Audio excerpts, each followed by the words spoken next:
রাতের আধারেই পুরোপুরি বদলে গেল মিরসরাইয়ের গল্প। যে জমিতে ভারতের একচেটিয়া রাজত্ব চলার কথা ছিল, শেখ হাসিনা যে বিশাল জমি মোদির হাতে তুলে দিয়েছিলেন, সেই জমি এখন পুরোপুরি হাতছাড়া। প্রধানমন্ত্রী তারেক রহমানের এক দারুণ চালে কান্নায় ভাসছেন হাসিনা, আর দিল্লির সাউথ ব্লকে চলছে চরম হাহাকার। কারণ ভারতের বাতিল হওয়া সেই জমিতেই এখন মাথা উঁচু করে দাঁড়াচ্ছে বাংলাদেশের নিজস্ব ড্রোন আর অস্ত্র কারখানা। তুরস্ক আর চীনের সাহায্যে তৈরি হওয়া এই কারখানা এমন এক জায়গায় অবস্থিত যা ভারতের সবচেয়ে দুর্বল পয়েন্ট চিকেন স্নেকের ঠিক নাকের ডগায়। এখান থেকেই পুরো ভারতের বুকে কাঁপুনি ধরিয়ে দিয়েছে তারেক রহমান। কিভাবে মোদির মুখের খাবার কেড়ে নিল বাংলাদেশ, আর কেনই বা শিলিগুড়ি হারানোর ভয়ে কাঁপছে ভারত, তার পেছনের আসল রহস্য জানলে যে কারো চোখ কপালে উঠবে। ঘটনার গভীরে যেতে হলে একটু পেছনে তাকাতে হবে। সময়টা 2015 সাল। ভারতের প্রধানমন্ত্রী নরেন্দ্র মোদির ঢাকা সফরের সুযোগ নিয়ে শেখ হাসিনা মিরসরাইয়ের 850 একর জমি সোজা দিল্লির হাতে তুলে দিয়েছিলেন। নাম দেওয়া হয়েছিল ইন্ডিয়ান ইকোনমিক জোন। এরপর 2017 সালে সেই জমির পরিমাণ আরও বাড়িয়ে 1000 একরের বেশি করা হয়। এমনকি আদানি গ্রুপের মতো বিতর্কিত ভারতীয় কোম্পানির প্রবেশের পথও পরিষ্কার করে দিয়েছিলেন হাসিনা। সবাই ভেবেছিলেন এবার বুঝি বিশাল বিনিয়োগ আসবে আর লাখো মানুষের ভাগ্য খুলবে। কিন্তু বাস্তব চিত্র ছিল একেবারেই ভিন্ন। দীর্ঘ 10 বছর পার হয়ে গেলেও মোদি প্রশাসন ওই জমিতে একটা ইটও গাঁথেনি। ডেভেলপার খোঁজার নামে কেবল সময় নষ্ট আর দাদাগিরি চালিয়ে গেছে ভারত। প্রশ্ন জাগতে পারে, কেন এমনটা করলো সাউথ ব্লক? এর পেছনে লুকিয়েছিল দিল্লির এক বিশাল ফন্দি। তারা মূলত অত্যন্ত দরকারি এই জমিটিকে জিম্মি করে আটকে রাখতে চেয়েছিল। মোদি সরকারের একটাই লক্ষ্য ছিল যেন চীন বা জাপান কোনোভাবেই এই অঞ্চলে ঢুকতে না পারে। বন্ধুত্বের মুখোশ পরে মিরসরাইয়ের মতো একটা সম্ভাবনাময় জায়গাকে তারা ইচ্ছে করে জিম্মি করে রেখেছিল। উল্টো দিল্লির এই নোংরা খেলার বলি হয়েছে বাংলাদেশের অর্থনীতি আর কর্মসংস্থান। কিন্তু হাসিনা সরকারের পতনের পর সেই পুরনো হিসাব নিকাশ একেবারেই পাল্টে দিয়েছেন তারেক রহমান। 2026 সালের জানুয়ারিতে এক বিশাল ধাক্কা খেল ভারত। বেজার এক বোর্ড সভায় ভারতের চরম অবহেলার কারণে তাদের সাথে সব চুক্তি বাতিল করা হলো। এখানেই শেষ নয়, মোংলা বন্দরে ভারতের জন্য রাখা আরও 100 একর জমিও বাতিল করে দিয়েছে তারেক সরকার। অর্থাৎ মোদির সাজানো বাগানে একেবারে বুলডোজার চালিয়ে দিল বাংলাদেশ। আর সেই বাতিল হওয়া জমিতেই রচিত হচ্ছে নতুন ইতিহাস। সেখানে এখন তৈরি হচ্ছে বাংলাদেশের নিজস্ব ডিফেন্স ইন্ডাস্ট্রিয়াল জোন। এই অস্ত্র কারখানার পরিকল্পনা শুনলে যে কোনো পরাশক্তির মাথা ঘুরে যাবে। দীর্ঘমেয়াদে এখানে 15,000 কোটি টাকার বিশাল বিনিয়োগের লক্ষ্যমাত্রা ধরা হয়েছে। পুরো প্রকল্পটি চলবে সরকারি ও বেসরকারি অংশীদারিত্বের মডেলে, যেখানে সরাসরি যুক্ত থাকবে বিদেশি প্রযুক্তি সরবরাহকারীরা, সশস্ত্র বাহিনী এবং প্রতিরক্ষা মন্ত্রণালয়। এছাড়া মিরসরাইয়ের এই বিশাল কারখানায় মূলত 5টি খাতে উৎপাদন চলবে: অত্যাধুনিক ড্রোন, সাইবার সিকিউরিটি প্রযুক্তি, আধুনিক গোলাবারুদ, সামরিক যানের পার্টস এবং হালকা অস্ত্র তৈরি হবে খোদ বাংলাদেশের মাটিতেই। তবে মোদির কপালে সবচেয়ে বড় ভাঁজ ফেলেছে এই কারখানায় তুরস্কের বাজপাখি এবং চীনের ড্রাগনের এন্ট্রি। পশ্চিমা বিশ্ব আর ভারতের ভয়কে বুড়ো আঙ্গুল দেখিয়ে ঢাকা এখন হাত মিলিয়েছে এমন সব দেশের সাথে যারা প্রযুক্তি দিতে আপত্তি করে না। তাছাড়া বিডার নির্বাহী চেয়ারম্যান 5 দিনের তুরস্ক সফর করে এসেছেন। তুরস্কের সরকারি অস্ত্র কোম্পানির মূল কারখানায় বাংলাদেশের প্রতিনিধিরা সরাসরি প্রবেশাধিকার পেয়েছেন।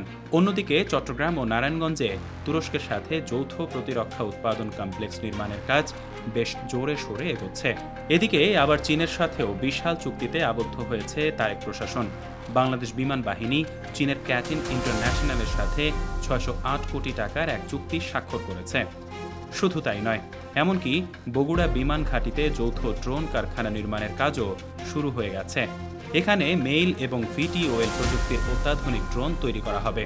অর্থাৎ তুরস্ক আর চীনের প্রযুক্তি যখন মিরসরাইয়ের কারখানায় এক হবে, তখন দক্ষিণ এশিয়ার সামরিক চলচ্চিত্র একেবারেই পাল্টে যাবে। এটি কেবল কারখানা নয়, এটি বাংলাদেশের আত্মমর্যাদার এক নতুন লড়াই। বাংলাদেশের এই অস্ত্র কারখানা শুধু সামরিক দিক থেকেই নয়, অর্থনীতির দিক থেকেও এক বিশাল বিপ্লব। পরিসংখ্যান বলছে গত 4 বছরে পাকিস্তান যেখানে গড়ে $450 মিলিয়ন বিনিয়োগ করেছে, ভারতের বিনিয়োগ সেখানে বার্ষিক $2.76 বিলিয়ন। আর তুরস্ক তো 2020 থেকে 2025 সালের মধ্যেই $30.7 বিলিয়ন অস্ত্র বিক্রি করে ফেলেছে। অর্থাৎ এত বছর ধরে বাংলাদেশ শুধু হালকা অস্ত্র কিনতেই প্রতি বছর 7 থেকে 8 হাজার কোটি টাকা দেশের বাইরে পাঠাতো। মিরসরাইয়ের এই কারখানা চালু হলে সেই বিশাল টাকা দেশেই থেকে যাবে। গার্মেন্টসের মতো অস্ত্র বানানো যে বাংলাদেশের সবচেয়ে বড় ব্যবসা হতে পারে, তারেক সরকারের এই পদক্ষেপ সেই সম্ভাবনার দুয়ার খুলে দিয়েছে। তবে এই পুরো ঘটনার সবচেয়ে বড় মজা লুকিয়ে আছে মিরসরাইয়ের ভৌগোলিক অবস্থানের মধ্যে। আর এখানেই চরম নাকানি চোবানি খাচ্ছে দিল্লি। মিরসরাই ও ফেনী এলাকাটি ভারতের বিখ্যাত চিকেন স্নেক বা শিলিগুড়ি করিডোরের খুব কাছে। এই সরু পথটি ভারতের মূল ভূখণ্ডের সাথে তাদের সেভেন সিস্টার্সকে যুক্ত করে রেখেছে। এটি ভারতের সবচেয়ে দুর্বল ও স্পর্শকাতর জায়গা। ঠিক সেই জায়গার কাছেই এখন চীনের প্রযুক্তিতে বাংলাদেশের ড্রোন কারখানা গড়ে উঠছে। যে কোনো ঝামেলার মুহূর্তে এই কারখানা থেকে ওড়া ড্রোন যে চোখের পলকে শিলিগুড়ির নিয়ন্ত্রণ নিতে পারবে, সেটা ভারতীয় গোয়েন্দারা খুব ভালো করেই জেনে গেছে। তাই সাউথ ব্লক কোনোভাবেই এই প্রকল্পকে সহজভাবে নিতে পারছে না। সোজা কথায় তাদের ঘুম হারাম হয়ে গেছে। তবে অস্ত্র উৎপাদন সাধারণ কোনো বিষয় নয়, এর সাথে রাষ্ট্রের মর্যাদা জড়িত। তাই তুরস্কের বাইরাক্তার ড্রোনের মতো প্রযুক্তি নেওয়ার সময় মেধা সত্ত্ব সুরক্ষায় অত্যন্ত সতর্ক থাকছে তারেক সরকার। কোনো একটি নির্দিষ্ট দেশের উপর অতিমাত্রায় নির্ভর করে যেন নতুন কোনো ফাঁদে পড়তে না হয়, সেদিকেও তারেক রহমানের কড়া নজর রয়েছে। মিরসরাইয়ে এখন দিনরাত এক করে কাজ চলছে। যে জমিতে একদিন ভারতের সাইনবোর্ড ঝোলার কথা ছিল, সেখানে এখন এক্সকাভেটরের গর্জন শোনা যাচ্ছে। 1000 কিলোমিটার দূরে সাউথ ব্লকের গোয়েন্দারা হয়তো এই প্রজেক্টের নকশা হাতাতে পাগলের মতো ঘুরছে। কিন্তু তারা ভুলে গেছে বাংলাদেশের মাটিতে এখন ড্রাগন আর বাজ পাখির কড়া নজরদারি চলছে। মিরসরাইয়ের চিমনি থেকে যেদিন ধোঁয়া উঠবে এবং বাংলাদেশের তৈরি প্রথম ড্রোন যেদিন ডানা মেলবে, সেদিন সবাই বুঝতে পারবে দক্ষিণ এশিয়ায় এক নতুন শক্তির জন্ম হয়েছে। ভারতের বাতিল করা জমিতে দাঁড়িয়ে বাংলাদেশের এই সামরিক উত্থান প্রমাণ করে ঢাকা এখন আর কারো দয়ায় বাঁচে না, বরং দাদাবাবুদের মাতব্বরি খতম করে নিজের পায়ে মাথা উঁচু করে দাঁড়িয়েছে। তারেক রহমানের এই সাহসী সিদ্ধান্ত বুঝিয়ে দিল মোদি প্রশাসন এতদিন বাংলাদেশকে যে চোখ রাঙানি দেখিয়ে এসেছে, তার দিন শেষ। হাসিনা জমানার সেই মেরুদণ্ডহীন পররাষ্ট্রনীতি এখন অতীত।